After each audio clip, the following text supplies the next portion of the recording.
When you're tired of all the choices out there and you don't know what to do, you can kick back and watch Tall Guy Eric Reviews. Hey guys, so today I am back doing another review slash comparison slash why I switched video. So today we are looking at my new gaming TV slash monitor. We're going to go over why I switched to it. We're going to go over what monitors I've used in the past year and a half and why I think that this is the best fit for me and why it could potentially be a great fit for a lot of other people. So let's just dive into it. I'm going to talk about a lot of stuff. I'm going to do some comparisons between this TV, another OLED TV, and some monitors, and then just kind of discuss where it's going to go from here. So to start, so this is the LG C2 42-inch OLED. It's 120 hertz, it's 4K. It is probably the best display I've ever used. It is actually the second 42-inch OLED TV that I've now used in the past month, because initially I went with the Sony A90K. And that TV is absolutely beautiful. It's gorgeous. It has the best upscaler I've ever seen on a TV. The picture quality is gorgeous. It's responsive. It has a, if you set it in game mode, I think it has like an 8.7 second or millisecond response time. Like everything about it is great. And I'll detail in a minute as to why I decided to stick with the C2 instead of the Sony. But just to give a frame of reference as to what monitors I've used, so I can go into why I decided to go with this TV. I'm coming off of using the Samsung G7 Odyssey Neo and the Samsung G8 Odyssey Neo. I have YouTube videos about both of those monitors on my channel. I used both for about a month, and initially in my G8 video I said that I would be sticking with the G8, but that wasn't actually the case. I ended up sticking with the G7 before going with the C2, and the reason for that is the G8 had noticeable scan lines, and they were so bad that in game I could see them, and it didn't matter what game it was. If there was a light green, gray, blue, or sometimes yellow, I could see scan lines. It was horrible. Like even playing Call of Duty, when I was looking at the grass, I could see scan lines. That is no bueno. I was not a fan for a $1,500 monitor. That is unacceptable to me. The G7 was a much better overall experience for me. It had scan lines, but it only had them on like the icons here at the bottom of Windows. It did not have them in game, and you had to be looking very closely to see them on anything else, and it was only certain colors. It didn't bother me that much. It was totally fine. The picture quality was incredible on both monitors. The HDR was phenomenal. The HDR was the best I have ever seen on a monitor. It is not better than these TVs, and I'll get into that in a second, but it was the best I've ever seen on a monitor. It was incredible. I loved it. I used HDR on everything because of those two monitors. The G8 also had a ridiculously aggressive anti-glare coating, whereas the G7 had a less defined anti-glare coating. It still did a great job of getting rid of glare, but the G8 blocked all light. You literally had no reflections, but it came at the cost of just, you could see it in everything. Everything. You could see the anti-glare coating. I've come to the conclusion that people are either team anti-glare or team glossy, and that's it. You either love the anti-glare or you hate it. And after going back to an OLED TV after all these years, I have learned, or a glossy display in general, I've learned that I hate anti-glare. I do. I think it can be done right. I had the LG the LG 27GN 950B and the 27GN or GP 950B. They're essentially the same monitor. One has HDMI 2.1 and one doesn't. I had those. I had the GN for about a year, and I had the GP for about a year. I think those do the best job I've ever seen on an anti-glare coating, because it does block some light, but it doesn't interfere with the picture quality almost at all. and that is a gorgeous monitor. That was my main monitor for a very long time. I actually kept it even when I switched to a 1440p 240 hertz monitor when I was testing the waters with that, because I tried the Asus, the XG27AQM. I tried the Acer Predator, the 270 hertz 1440p, which is one of my favorite monitors of all time. That thing was absolutely gorgeous. I've tried the MSI 240 hertz monitor. I actually tried the Alienware, the 240 hertz AW monitor, 240 hertz 1440p, and that was the monitor that I was hoping I would fall in love with, because it is the LG panel, so it's very similar to this TV, and it's very similar to the GP and GN 950, where there's no bezel. It's literally just like screen, and you have a little bit of black bar on the bottom, but there's no logo, there's nothing. It was gorgeous. But my issue with the Dell monitor is you couldn't adjust sharpness, so everything looked blurry, especially compared to what I'm used to. And then you also couldn't use it with consoles because it didn't support 4K upscaling like a lot of the 1440p monitors do, due to having that G-Sync module built into it, and the G-Sync module doesn't support that. So when I played the PlayStation 5 and the Xbox, or I didn't actually have a Series X at that time, I had gotten rid of mine, and I recently got another one, but the PS5 looked horrible on it. The Series X would probably look really good because the Series X supports 1440p, and now that the PS5 is rolling out the beta for 1440p, eventually it'll probably look good as well. But at that moment, and as it stands now, it just wasn't up to the quality that I think a $700 monitor should be. So yeah, used the GP 950B for a very long time. It was a great monitor. I did have one just completely die on me, but other than that, I loved it.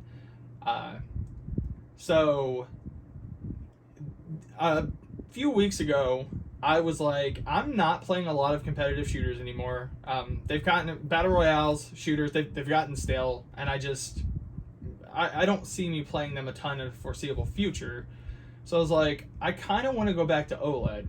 Well, the options for OLED currently are either the 34-inch Alienware, which I had pre-ordered when it first came out, and Alienware canceled it for no reason. And that was actually a blessing in disguise, because the Alienware has the G-Sync module. So again, like, ultra-wide aspect aside, it does not support the consoles, because I had a high-end LG ultra-wide, and the cool thing about that was it would take because it had the upscaler built in to upscale it to 4K from 1440p, it would stretch the image, but it still looked pretty decent comparatively to like a 1080p image.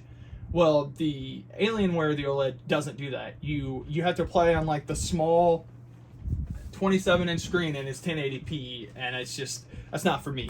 Everything else about it, there are definitely some QC issues I've heard a lot about, but in terms of specs and what it is, it seems like it's a great monitor. I don't love ultra wide. I don't love the aspect ratio. And then QD-OLED, while it can get brighter, and I've heard some good things about it, it does have some faults, and the biggest one is the blacks tend to turn gray when there's a lot of ambient light in your room, and that has been proven as well on the high-end Sony QD-OLED and the new Samsung S95B QD-OLED. The whole reason I wanted to go to OLED, aside from the insane picture quality, is perfect blacks. I love playing like horror games. I love playing RPGs, where like you're in a dark scene. With an OLED, it looks amazing. You feel immersed. The only thing that I've gotten that experience with was the G7 and G8 Neos. That was something that I loved about those monitors, is like when I played Ghostwire Tokyo, when I played Resident Evil, everything looked so good. The blacks were black. It was incredible. But it's just, I was kind of thinking to myself, I'm like, I paid $1,500 for the G8, and I paid $1,300 for the G7. I'm like, for that amount of money, I could get an OLED TV. So my thought process was, get the OLED TV while I was still within the return period for the G7 and see how I felt about it. So initially I went with the Sony A90K. And like I said, I loved it. It had incredible picture quality. It was fast. The stand was amazing because the stand is just a stand in the middle of the monitor. It's like a pedestal. It's made of metal. It feels high quality. And it has these extension legs. So if you don't use the extension legs, the TV sits like flat to the desk, which is awesome, but it was too low for me because I'm tall, I sit high in my chair, and I want to look directly in the middle of my screen. Well, it comes with these extension legs that give it about 4 or 5 inches of height. It's very similar to what you see here, so it's about this high off the ground, so it was perfect. So, you know, I got that TV and I was like, wow, I love this.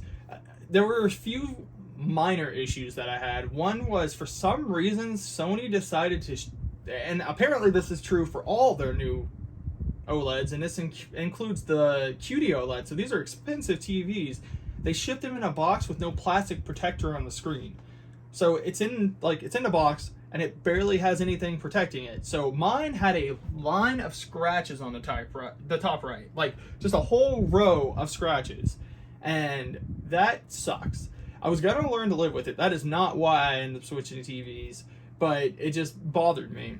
Well, looking into the differences between the two TVs, there wasn't a lot of people that had hands-on with the A90K. There still isn't. I guess it's fairly new and it's hard to find. I got lucky and my local Best Buy had one, so I just went and picked it up.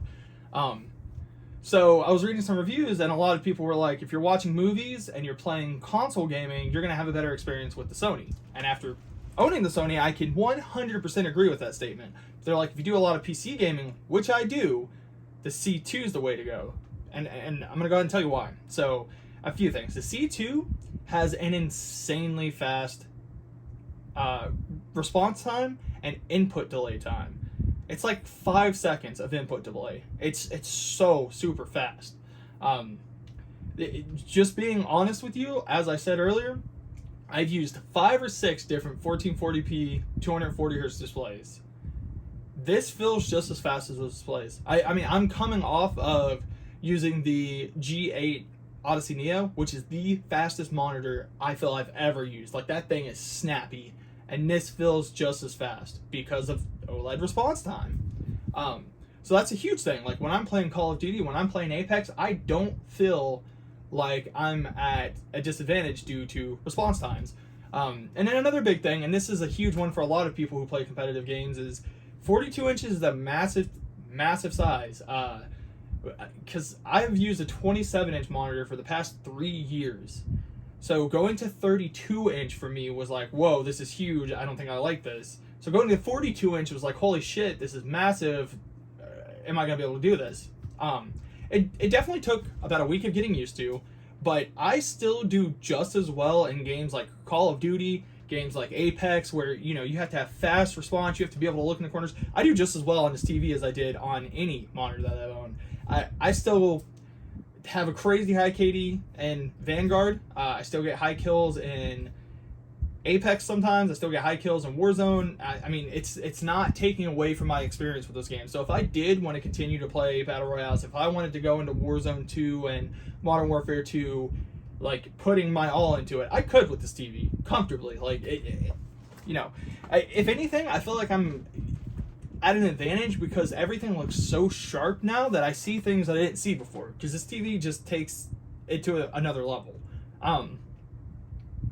So, you know, been using this about 3 weeks, and overall, I think I barely have any negative complaints. Like, the main reasons that I went with it over the Sony were, A, like I said, it has more PC related features. B, and this was a big one for me, the C2 weighs 10 pounds less than the Sony. 10 whole pounds in the same size. And the reason that is such a big deal for me, I have always used a VESA monitor arm. The one that I have now supports up to 22 pounds because it needed to support the G8 Odyssey, which is a heavy monitor. I bought an adapter for $15 that lets you use a VESA arm with a TV, and it holds this TV absolutely no problem. Like, none. I've had no issues with it. It was not even close to being able to hold that Sony. I tried, and it just right on the desk. Like, it could not hold it. So that's awesome. I get to mount it, so that gives me more space on my desk. I think it looks clean, so that's a big one. Another thing is, and this is not a huge deal, but it is something that I feel for me was something that won me over. The LG is a much cleaner looking display. You have nothing on the front. There are no logos. There's no bezel. The only thing, and you can barely see it, is this little guy right here, which is the IR housing, and I think I want to say that there's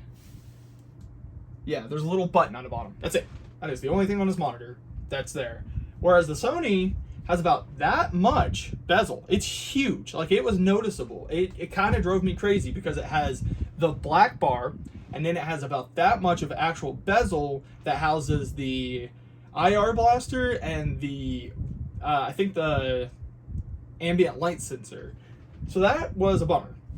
And then they have, like I said, they have the Sony logo. Like, I don't feel like that's all necessary. And then, you know, that's kind of the big reasons why I personally chose this over the Sony A90K. Picture quality wise, they're very similar. They use the same panel, and that is another thing I want to touch on real quick. That is where this TV gets to be a little bit of a convoluted mess, I guess. There are actually two different models of the LG C2.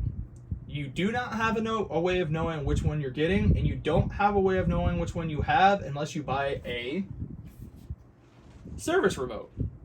And I'm going to get into this in just a second. So, LG, when they first released the C2, came under fire because they're releasing the C2 with an older I want to say it's WBC, but I'm going to look it up real quick just to make sure that I'm not wrong on this. So, LG. Okay, perfect, yeah. So, it is the older WBC panel, and that is their technology for their original C1 OLED. The differences are that the WBC panel is less bright, it's more prone to burn-in, and it has more of like a bluish tint to it on whites. Now, the bluish tint is not always the case, it's just more often than not, it has a bluish tint. Whereas the WBE panel is their Evo panel. So it's supposed to be brighter. It doesn't get as bright as the bigger models of the C2, but I will say that this is bright. This TV is definitely brighter than the Sony A90K, which is weird because I believe the A90K also uses the Evo panel, but maxing out the brightness on this and then maxing out the brightness on the Sony, this was definitely brighter. HDR is also definitely brighter. Now, I'm going to go ahead and touch base on this because I feel like this is going to be a big thing that a lot of people are going to have questions on. This is a service remote. It looks like a remote that you would buy for a TV from the 80s. It is $10 on Amazon. If you go order it, the code, I don't actually, let me see if I can remember what the code was. Okay, yeah, I do remember. So the code is 0413, and it allows you to go into the service menu of your TV. From this menu, you can see a whole lot of different things. Now, what I will tell you though, is the big thing is, going in here, you can see, I don't remember exactly where it's at. It might actually be,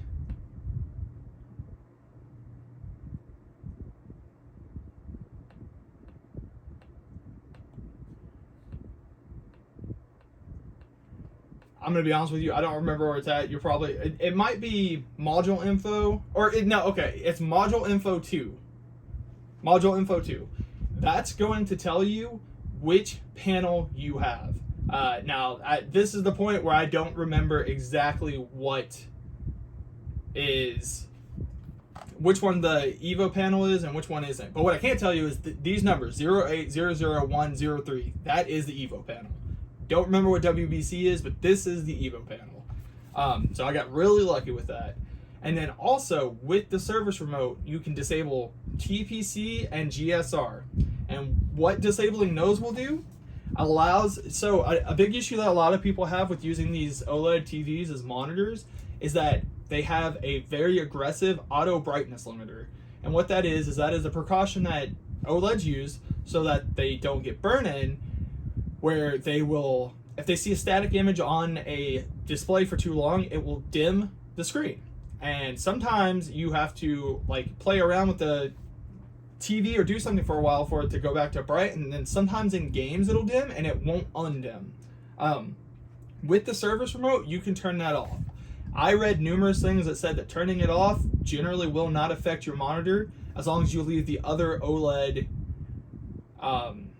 like the other built-in services that are meant to help delay burn-in off. Now, another thing that I do to help with the OLED is I have automatically hide taskbar, but the weird thing is I've enabled this 4 times now, and every time I enable it, the next time I go back on here, it's just back. I'm not sure why.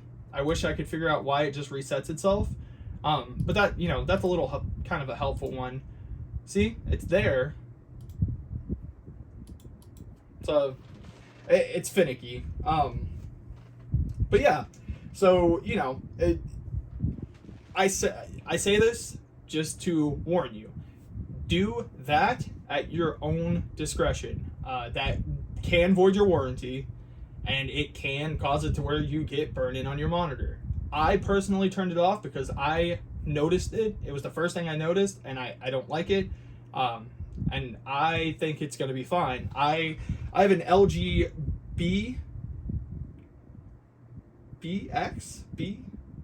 I have the B series OLED in my living room. It's 3 years old, no burn-in, and I have not babied that thing. Like we leave static images on it. Like they've come a long way in terms of burn-in reduction on these monitors. So yeah, it's great.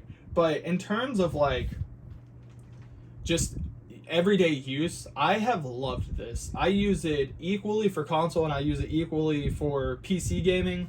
You can see I have Vanguard loaded up right now. I'll go ahead and hop into the menu so you can see what that looks like.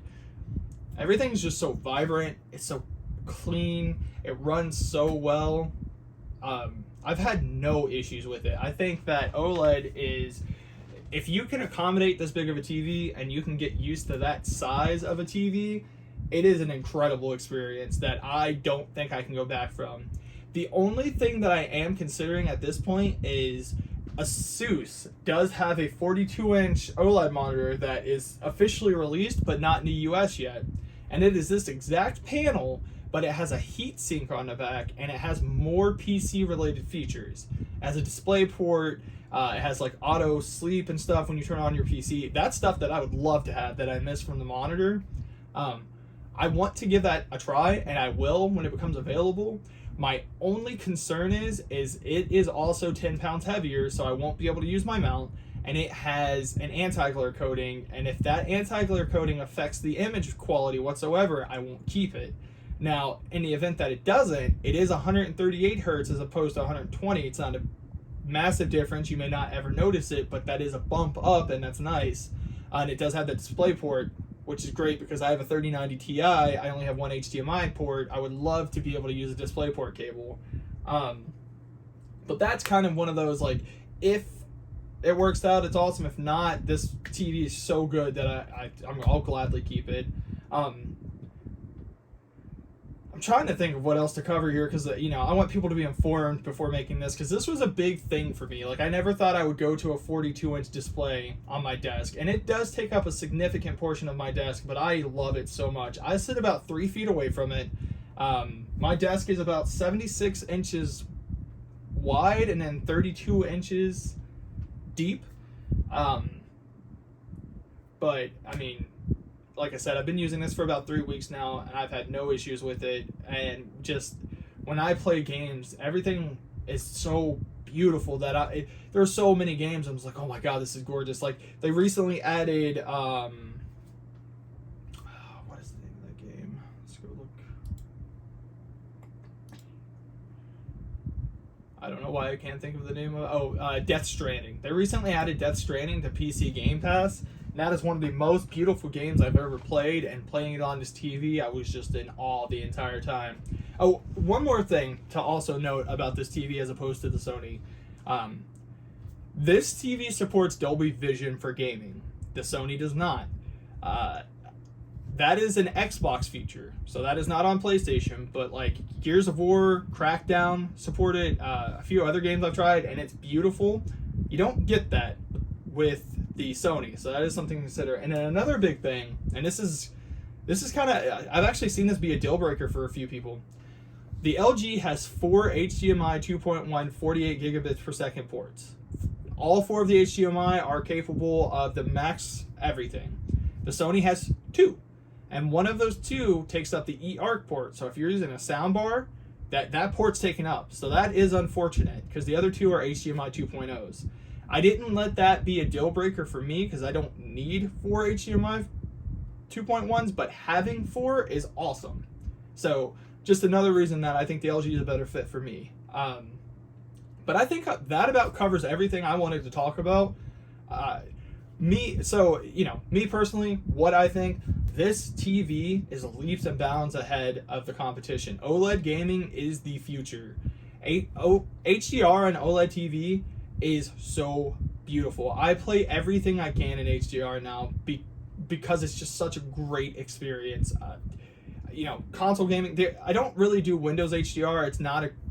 It's still not a great experience, but some people have had good luck with it. So that, if you're using HDR on Windows and it works, absolutely turn that bad boy on and go to town. But the SDR picture is so vibrant that for me, it's great. And before I end this video, I do want to show you guys the OSD for this. That is one thing I will say. I did prefer the Sony's navigation system as well as their remote. The Sony remote is actually a backlit flat remote, and it has the features that you need, and that's it. And it's awesome. I loved it. LG's still using WebOS. It's not bad. It kind of has this little Wii pointer. It has all this. But the main thing that I want to show is...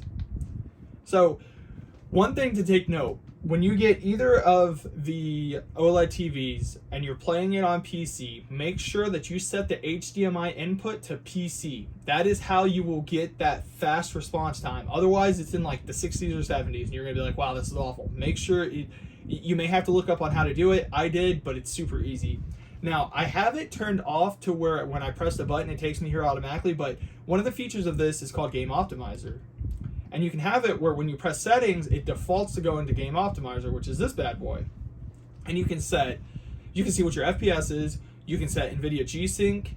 You can set your black stabilizer. You can have low latency on. You can just do a bunch of things in here. And like I said, this does support G-Sync and FreeSync Premium. The Sony does not support FreeSync. And my understanding is it has G-Sync support, but it's not actually full G-Sync support. I didn't get to test that. I had an AMD GPU when I had the Sony, and I have a NVIDIA now, but I can tell you that when I first got this TV, I did still have my 6900 XT, and FreeSync Premium worked, and G-Sync works perfectly. I had no issues whatsoever. So yeah, for me, this TV has been incredible, and I will keep it until either a more compact OLED TV that fits my needs comes out, or if that Asus monitor ends up being killer. Otherwise, this isn't going anywhere. I'm loving it. I love how it fits on my desk. I love how it looks. I cannot recommend OLED gaming enough. Like I said, at first I thought it would take away from me playing shooters, but it hasn't. It hasn't affected that at all. So if that is a fear for you, if you can get used to this 42-inch screen, by all means go for it, because it is a beautiful experience. I love this TV, and I think that anyone else that buys it will love it as well. It's going to be it for this video, guys. Thank you for watching. When you're tired of all the choices out there and